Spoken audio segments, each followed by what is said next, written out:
This is Melbourne's Metro Tunnel, an ambitious, almost $14 billion project that's been quietly taking shape underneath the city for around 8 years. We said we'd open in 26. We're going to open this year in 2025. We can't say exactly when yet, but everyone's working really hard. So the Metro Tunnel is the biggest change to Melbourne's rail network since 1981, since when the City Loop was built.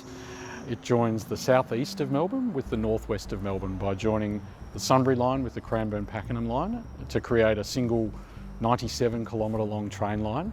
So there's 5 new stations as part of the project. There's one at Arden in what will be a new housing development precinct over time.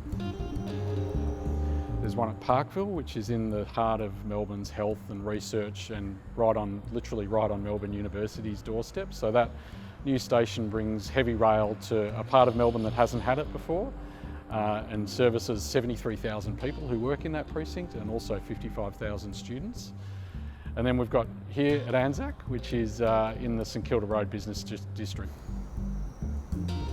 Then we've got 2 new stations in the CBD. So we've got one at State Library, which joins up with Melbourne Central, and then one at Town Hall, which joins up with Flinders Street. So they are a bit more complex to build. They're much deeper than Anzac, Parkville and Arden, and the reason for that is the tunnel for the Metro Tunnel goes underneath the City Loop tunnels. Imagine an 8-storey building, we've built that underground, and we've done that largely while the city's continued operating above. With the 2026 state election looming, the long-serving Labor government is banking on the project to turn its fortunes around.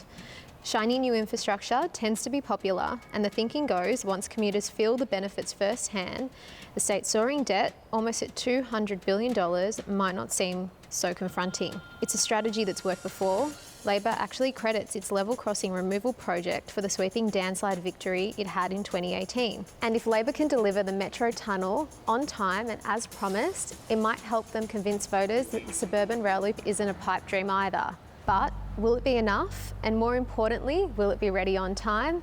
And how will it impact your daily commute? We say turn up and go, and that means you really don't need a timetable. You come to a station and the train will arrive within a short period of time. And that's a bit of a change for Melbourne, I would say, but it's how modern railways work around the world. So the stations are all sort of individual in their own rights, but they do have some commonality to them about how you get around. So they're fully accessible, they've got lifts and escalators as well as tactile ground indicators to enable people who are vision impaired to get around.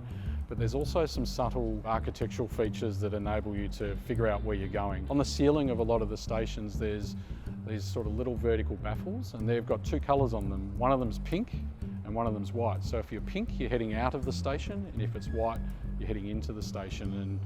And that might not be something that people necessarily realise, but it's one of those sort of unconscious things that you might have in your head.